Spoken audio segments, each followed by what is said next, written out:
हे बघा, काहीही झालं ना तरी हे लग्न होणार नाहीये।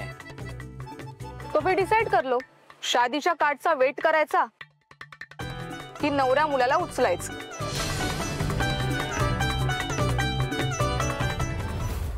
उचलायचा। आपण त्याला इथूनच उचलू शकतो, पण कसं? त्याचा फोन हॅक केला तर आणि बॉसला कळलं तर? एथिकली रॉंग आहे सगळं। और मर्जी के खिलाफ शादी करना ये करेक्ट है। आपल्याला हे करायलाच पाहिजे। आणि टेक्नो, जर तू हे नाही केलंस तर तुझी ती मेसेज वाली आहे ना, तिच्या सोबत तुझं कधीच लग्न होणार नाही। बद्दुआ देईन मी। हे थांब थांब थांब थांब थांब थांब, नाही मी ट्राय करतो। नाही पण समजा हे जर बॉसला कळलं तर? आणि बॉसचं दुसऱ्याच कोणाशी लग्न झालं तर? नाही म्हणजे त्याच्या मर्जी विरुद्ध झालं तर असं म्हणायचं होतं। मी शेवटचं सांगून ठेवतोय, हे लग्न होणार नाहीये। नाही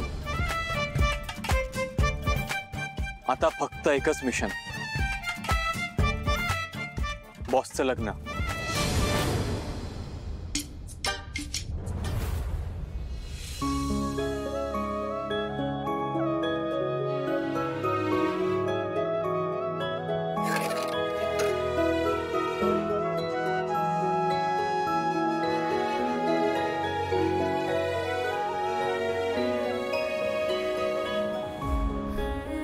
आई, तुझी आज खूप आठवण येते, खूप।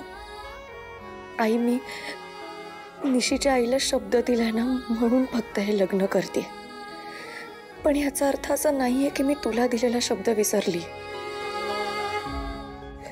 मी तुला जोपर्यंत निर्दोष सिद्ध करत नाही तोपर्यंत मी शांत बसणार नाहीये। तुला दिलेला शब्द मी पाळणार आहे। तो जो कोणी गुलाब आहे ना, ज्याच्यामुळे तुझ्या चेहऱ्याला काळं फासलं गेलंय, त्याचे सगळे धागे दोरे मी शोधून काढणार आहे आणि त्यालाही शोधून काढणार आहे। मी इतक्या सहजासहजी शांत नाही बसणार, नाही बसणार मी इतक्या सहजासहजी शांत।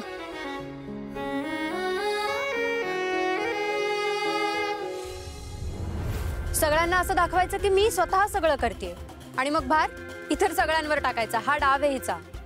आणि हे असेच जर पैसे उधळत राहिलो ना तर कंपनी झाली बंद असंच समजा।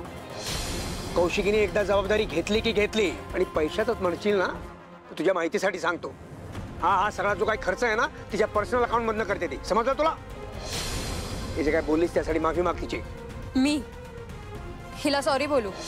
अगं काका काय सांगतायत? एकेकाळी आपली कंपनी बंद होणार होती पण ती सांभाळली कौशिकीने, आणि कौशिकीच्या बाबांच्या नंतर तिने आपल्या सगळ्यांना सांभाळलंय। आणि काका सांगतायत तर सॉरी बोल ना बेटा। ईशा, दादा बरोबर बोलतोय, ताई आहे ना ती तुझी, माफी माग तिची।